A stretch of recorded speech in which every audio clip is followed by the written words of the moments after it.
शहीद बंधु सिंह इस धरती से किसी न किसी रूप में जुड़े रहे हैं। आजादी के आंदोलन का चोरी चोरा कि वह घटना जिसने विदेशी हुकूमत की चूलों को हिलाने का काम किया था, उसका संबंध भी इसी जनपद से है। हिंदी साहित्य के महान उपन्यासकार मुंशी प्रेमचंद की कर्मस्थली रही है। ऐसे अनेक विभूतियों से संबंध रखने वाली इस पावन धरा पर दीनदयाल उपाध्याय गोरखपुर विश्वविद्यालय उत्तर प्रदेश के उच्चतम से उच्च शिक्षा के एक महत्वपूर्ण केंद्र के रूप में पूर्वी उत्तर प्रदेश के छात्र छात्राओं के लिए एक महत्वपूर्ण केंद्र है। और इस महत्वपूर्ण केंद्र में आज देश के पूर्वी जोन के 14 राज्यों की 31 टीमें इस बास्केटबॉल प्रतियोगिता के साथ इस आयोजन का हिस्सा बनने के लिए यहां पर उपस्थित हुए हैं। जिन राज्यों के द्वारा प्रतिभाग किया जा रहा है उनमें बिहार, छत्तीसगढ़, मणिपुर, त्रिपुरा, नागालैंड, मिजोरम, सिक्किम, पश्चिमी बंगाल, उड़ीसा, झारखंड, असम, मेघालय, अरुणाचल प्रदेश के साथ ही उत्तर प्रदेश की टीम भी इस आयोजन का हिस्सा बनी है। यह आयोजन अपने आप में इन 5 दिनों तक देश की बेटियों के उस उमंग और उत्साह के साथ ही जीवन के प्रत्येक क्षेत्र में बेटियां भी बेहतरीन प्रदर्शन कर सकती हैं, यह देखने का अवसर पूर्वी उत्तर प्रदेश के नागरिकों को और विश्वविद्यालय के छात्रों को प्राप्त होगा। क्योंकि इन 5 दिनों के अंदर जो अलग अलग लीग मैचेज होने हैं, मैं भी यहां पर परिचय देख रहा था। जब मैंने यहां पर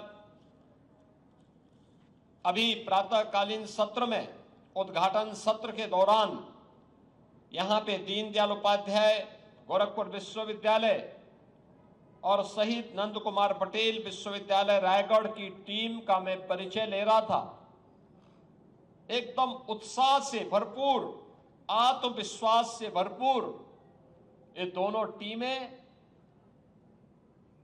अपने बेहतरीन खेल का परिचय देने के लिए यहां पर उतावला दिखाई दे रही हैं।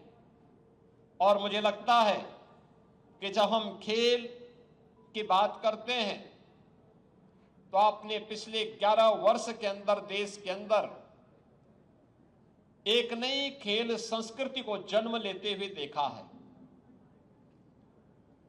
याद करिए 2014 के पहले खेल और खेलकूद की प्रतियोगिता इस सरकार के एजेंडे का हिस्सा नहीं हुआ करता था। लोग ये मानते थे कि यह कोई प्रायोरिटी सेक्टर नहीं है, अक्सर इसकी उपेक्षा होती थी। इंटरनेशनल स्टैंडर्ड के इंफ्रास्ट्रक्चर न होने के नाते हमारे प्रतिभाशाली खिलाड़ी या तो पलायन करता था या कुंठित होकर के वह हताश और निराश बैठा रहता था।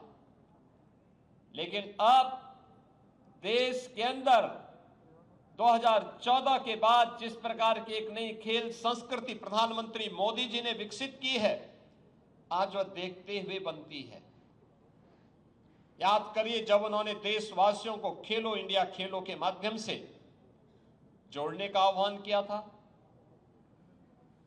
फिट इंडिया मूवमेंट के माध्यम से, एक स्वस्थ शरीर के माध्यम से कैसे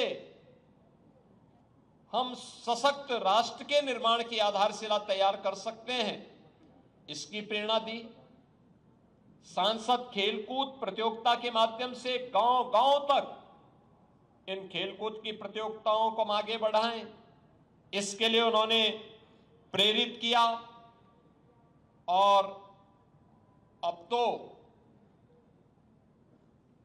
जीवन के एक महत्वपूर्ण आयाम के रूप में खेल और खेलकूद से जुड़ी हुई गतिविधियां आज हम सब के लिए अत्यंत महत्वपूर्ण हो चुकी है। याद रखिए, ये खेलकूद की गतिविधियों में हमारे भारत की प्राचीन परंपरा ने सदैव उसको महत्व दिया है। जब भारतीय ऋषि परंपरा इस बात का उद्घोष करती है कि शरीर माध्यम खलु धर्म साधनम, तो वह अचानक नहीं कहती, उसके पीछे का भाव यही रहता है कि जीवन के जितने भी साधन हैं उन सबको स्वस्थ शरीर से ही प्राप्त किया जा सकता है। ये भारतीय ऋषि परंपरा वैसे ही नहीं कहती है, इसके पीछे प्रत्येक नागरिक को स्वस्थ रहने के लिए एक नई प्रेरणा भी प्रदान की जा रही है। और स्वस्थ शरीर तभी होगा, तभी किसी व्यक्ति के पास होगा जब वह उस पर उचित ध्यान देगा, नियम और संयम से रहेगा, जीवन में अनुशासन का पालन करेगा। यह अनुशासन उसे न केवल जीवन में नियम और संयम से रहने के लिए बल्कि उसको अपने शरीर पर ध्यान देने और उसके माध्यम से, स्वस्थ शरीर के माध्यम से अपने समाज को भी और राष्ट्र को भी सशक्त बनाने की एक दृढ़ इच्छा की शक्ति के साथ कार्य करने के लिए उसे प्रेरित करती है। आज खेलकूद को तमाम परिवारों ने अपने जीवन का हिस्सा बनाया है और मैं देखता हूं देश के अंदर कई राज्यों में अभिभावक बेटा और बेटी के बीच में भेदभाव नहीं करता, बल्कि प्रारंभ में ही इस बात को अनुभव करता है कि अगर बच्चा पढ़ाई लिखाई के अलावा किसी एक खेल में रुचि लेता है तो पूरा ध्यान अभिभावक उसके लिए उस खेल विशेष पर लागू करने का प्रयास करता है, उसे प्रोत्साहित करता है, उस प्रकार की सुविधाएं उपलब्ध करवाता है। आज उसी का परिणाम है कि हम लोग भारी पैमाने पर खेल के उस इंफ्रास्ट्रक्चर को आगे बढ़ाने में मदद कर पा रहे हैं। उत्तर प्रदेश में हम लोगों ने हर ग्राम पंचायत में खेल के मैदान के कार्यक्रम को प्राथमिकता का विषय बनाया है।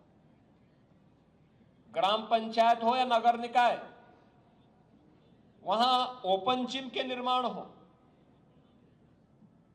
ब्लॉक स्तर पर मिनी स्टेडियम का निर्माण हो, जिले स्तर पर स्टेडियम के निर्माण हो, ये सभी कार्यक्रम युद्ध स्तर पर आगे बढ़े।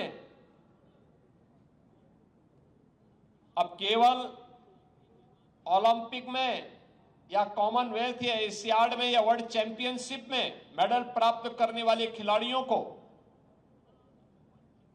केवल अब भारत सरकार ही पुरस्कार नहीं देती है, विभिन्न राज्य सरकारें भी इसके लिए उन्हें पुरस्कृत करती है। ओलंपिक उत्तर प्रदेश की हमारी सरकार, अगर कोई उत्तर प्रदेश